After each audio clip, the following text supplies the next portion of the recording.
Bienvenue sur Africa 24 dans cette nouvelle édition du 12-15. Voici les titres de l'actualité. Le climat politique se dégrade au Togo. Les manifestations organisées par l'opposition, malgré l'interdiction des autorités, ont dégénéré ce mercredi 18 octobre à Lomé et à Sokodé, faisant au moins 4 victimes. La Banque ouest-africaine de développement obtient une aide internationale pour le financement de l'habitat social dans l'UE-MOA, un soutien financier de 155 millions de dollars. Et à la rencontre d'un artisan sculpteur au Niger, Amidou Sarki fabrique bijoux, broches et luminaires à partir de cornes de vache, un portrait à découvrir dans cette édition. Le ton se durcit entre pouvoir et opposition au Togo. L'opposition a bravé l'interdiction de manifester pendant les jours ouvrables. La situation a dégénéré ce mercredi 18 octobre à Lomé, à Sokodé. Des affrontements entre forces de l'ordre et opposition ont éclaté. Au moins 4 victimes sont à déplorer. Reportage de notre correspondante Emefa Kofi. Le bras de fer entre pouvoir et opposition menace la paix sociale au Togo. Alors que le gouvernement est dans la logique du référendum sur le retour ou non à la constitution originelle de 1992, l'opposition, elle, a maintenu ses marches des 18 et 19 octobre à Lomé, malgré l'interdiction du ministre de l'administration territoriale qui n'autorise que les meetings en semaine. À Lomé, les affrontements entre forces de l'ordre et manifestants ce mercredi étaient donc prévisibles. Nous savons que ce régime dit à qui veut l'entendre que l'opposition est violente, l'opposition organise des manifestations violentes, même à l'étranger. Nous tenons à réitérer que nous organisons toujours des manifestations pacifique. La situation actuelle dans plusieurs villes du Togo préoccupe plusieurs acteurs de la vie sociopolitique du pays et les observateurs internationaux. Pour ce constitutionnaliste, la meilleure solution réside autour d'une table de discussion avec un texte qui fait l'objet de consensus. C'est dangereux d'aller au référendum dans ces conditions avec un texte qui ne fait pas l'objet de consensus politique. Si on va au référendum dans ces conditions, peut-être qu'après même la proclamation des résultats du référendum, les marches vont alors continuer. Qu'est-ce qu'on aura gagné? Rien du tout. Donc, prenons le temps de discuter, de nous mettre d'accord sur un texte qui doit faire l'objet de consensus et après on ira au référendum sans problème. Le climat politique au Togo se dégrade. On parle de plusieurs arrestations, plusieurs blessés et des pertes en vies humaines suite aux affrontements de ce mercredi. La société civile appelle à la retenue aussi bien du pouvoir que de l'opposition qui entend maintenir la pression. Pour l'heure, aucune voie de dialogue ne se profile à l'horizon, malgré l'appel de la francophonie ce 18 octobre à privilégier le dialogue en toutes circonstances. 155 millions de dollars pour financer l'habitat social. C'est l'aide financière obtenue par la Banque ouest-africaine de développement de la part de la Banque mondiale. Cet apport financier se combine en dons et en crédits pour renforcer l'habitat dans la zone de l'Union économique et monétaire ouest-africaine. Ibrahima Djoumaba. La politique d'habitat social de l'Union économique et monétaire ouest-africaine vient d'avoir un soutien financier important. Le groupe de la Banque mondiale a accordé à la Banque ouest-africaine de développement un financement de 155 millions de dollars destiné à l'habitat social dans la zone UEMOA. Cette convention de financement comprend un crédit de l'Association internationale pour le développement de 130 millions de dollars à la BOAD et un don de 25 millions de dollars à l'UEMOA. C'est une excellente initiative, mais il faut qu'ils mettent aussi en place un système très léger de fiscalité pour aider quand même ces populations-là à finalement accéder à un logement décent. La Banque ouest-africaine de développement rétrocédera le crédit de l'Association internationale pour le développement à la Caisse régionale de refinancement hypothécaire de l'UEMOA qui accordera des prêts à long terme aux banques et aux sociétés de microfinance, de sorte à prolonger la durée de leurs prêts aux ménages à revenus modestes et irréguliers. Objectif, faciliter la production d'environ 50 000 nouveaux prêts hypothécaires et permettre de mobiliser des investissements beaucoup plus importants pour l'habitat social grâce aux émissions obligataires de la Caisse régionale de refinancement hypothécaire de l'UEMOA sur la BRVM.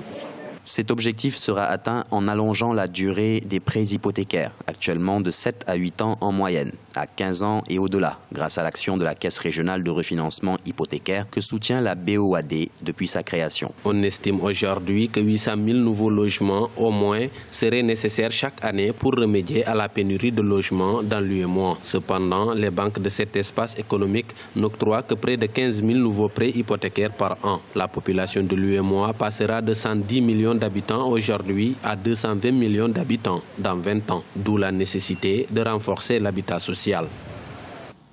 Et avec nous, pour en parler sur ce plateau, nous recevons M. Cédric Mbang Mesui, économiste gabonais, expert en marché financier africain et auteur du livre « Financer l'Afrique, densifier les systèmes financiers locaux » paru aux éditions Saint-Honoré à Paris. Bienvenue. Merci, bienvenue. Alors, quel est votre regard sur ce financement de l'habitat social dans l'UEMOA ? C'est déjà très encourageant. Nous connaissons la performance de la BOAD qui fait un travail remarquable dans la sous-région UEMOA et la Caisse hypothécaire aussi qui fait un travail vraiment innovateur en tout ce qui concerne le financement de l'immobilier.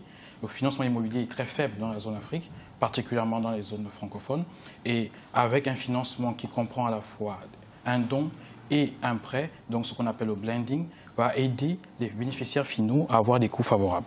Encore une fois, ce financement provient d'une aide extérieure qui est de la Banque mondiale. Est-ce que cela n'est pas dérangeant finalement ? Non, ce qui est souvent intéressant avec les institutions comme la Banque mondiale, la BAD et d'autres partenaires, c'est qu'ils donnent des financements sur de longue maturité. Sur nos marchés, nous arrivons, je vois la Caisse hypothécaire elle-même arrive à avoir des maturités allant parfois jusqu'à 10 ans. Avec ce prêt de la Banque mondiale, je n'ai pas les détails, mais je pense que c'est forcément sur une maturité plus longue. Et donc c'est intéressant. En principe, le financement qui vient de l'extérieur ne sont pas mauvais en soi. Ce qu'il faut, c'est comprendre que ces financements sont des compléments. Ce qui est important, c'est d'approfondir nos marchés locaux pour être capable de lever des fonds sur 20, 30, 40 ans. Vous en parlez dans votre livre. Quel est le rôle aujourd'hui des banques centrales africaines et des institutions financières en général pour le développement du continent ? Alors, ce qui est fondamental, c'est de voir l'histoire des banques centrales. En étudiant leur histoire sur 300 ans, les banques centrales, leur première mission, c'est de financer les gouvernements à des taux favorables. Au fil de l'histoire et au fil de la transformation des économies des pays matures, on a vu ce rôle des banques centrales changer progressivement. Aujourd'hui, la question qui est posée, c'est que lorsque nous sommes un pays en développement, comme en Afrique, avec tous les challenges que nous avons, les défis sur ces aspects sociaux, on a 40% de la population africaine qui n'a pas accès à l'eau potable, 60% à l'assainissement, 70% à l'électricité. Qu'est-ce que les banques centrales peuvent faire? On ne leur demande pas d'imprimer des billets et de les distribuer. On demande aux banques centrales de s'asseoir autour de la table avec les gouvernements et de voir quels sont les mécanismes qui peuvent être utilisés pour aider.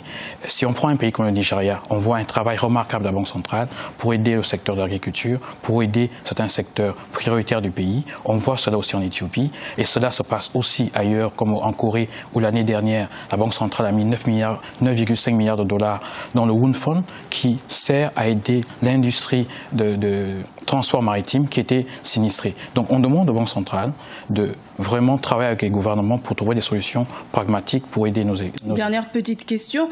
Est-ce qu'aujourd'hui, l'Afrique peut acquérir son indépendance financière et ne pas dépendre des ressources extérieures? Déjà, lorsqu'on regarde les ressources disponibles sur le continent, nous avons plus de capitaux que ce que nous recevons. C'est-à-dire que l'Afrique est créancière nette du reste du monde. Le problème que nous avons, c'est que nos systèmes financiers sont défaillants dans la plupart des pays. Donc il faut les rendre efficaces. Il faut faire aussi en sorte qu'ils aient plus d'argent pour que nous puissions effectivement financer notre développement. Merci Monsieur Mbang Mesui. Je rappelle que vous êtes économiste et auteur du livre « Financer l'Afrique, densifier les systèmes financiers locaux ». Je vous remercie. Dans le reste de l'actualité, il a fait de la transformation des cornes de vache un art. Amidou Sarki est un artisan nigérien qui exerce depuis près de 20 ans à Niamey. Il est doté d'un savoir-faire unique et fabrique bijoux, broches ou encore luminaires à partir de cornes de vache. Un portrait à découvrir avec Sadou Alizé Mokhtar. Transformer les os et cornes d'animaux en objets utilitaires ou décoratifs. C'est la spécialité de Hamidou Sarki, artiste sculpteur nigérien depuis une vingtaine d'années. Sa matière première, les cornes de vache qu'il collecte dans les abattoirs et recycle, sont travaillées à l'aide d'une tronçonneuse, une ponceuse électrique, mais aussi la main entre autres. C'est en observant cette activité artistique au Centre des métiers d'art de Niamey que Hamidou Sarki a été fasciné par la technique de transformation des cornes. C'est alors qu'il s'orientera vers cette spécialité pour ajouter une corde à son arc. En venant ici, j'ai vu mes pains. Est-ce que je ne peux pas même m'en sortir moi-même avec ce genre de métier? Puisque c'est des métiers. C'est un métier au début, c'est un plaisir de les voir faire. Et je vis, il n'y a pas assez du monde qui les pratique. Et non seulement il y a la matière première qui est là disponible. Après plusieurs années d'apprentissage, Hamidou Sarki engrange une somme d'expérience dans la sculpture. Il fait ressortir toutes les formes et les contours de l'objet à reproduire. Il s'affirme dans l'art décoratif et notamment dans l'artisanat utilitaire. Ses œuvres se composent de bijoux, de porte-clés, de trophées décoratifs, de lampes de chevet et surtout du mobilier intérieur en design. Des objets dont les prix varient et vont de 1000 francs CFA à 25 000 francs CFA.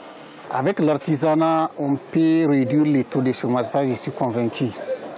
Il suffit qu'on nous donne un coup de main et sensibiliser les jeunes. Parce que je suis parti de rien, de zéro.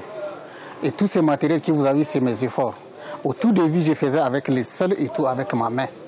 Et petit à petit, avec le peu que j'ai gagné, mais Dieu merci aujourd'hui, c'est une petite entreprise qui j'ai. À plusieurs reprises, Hamidou a exposé au Salon international de l'artisanat pour la femme, SAFEM, un espace commercial d'échange d'expériences, de créativité et de découverte des produits artisanaux africains et du Niger où il a remporté des prix pour ses sculptures sur les cornes. Hamidou Sarki vit de ses productions et envisage la création d'un centre de formation artistique spécifiquement dans le domaine de la corne au Niger. Ce journal a été réalisé par l'ensemble de la rédaction. Merci de votre fidélité. Vous retrouvez dans un instant une nouvelle édition de l'information sur Africa 24.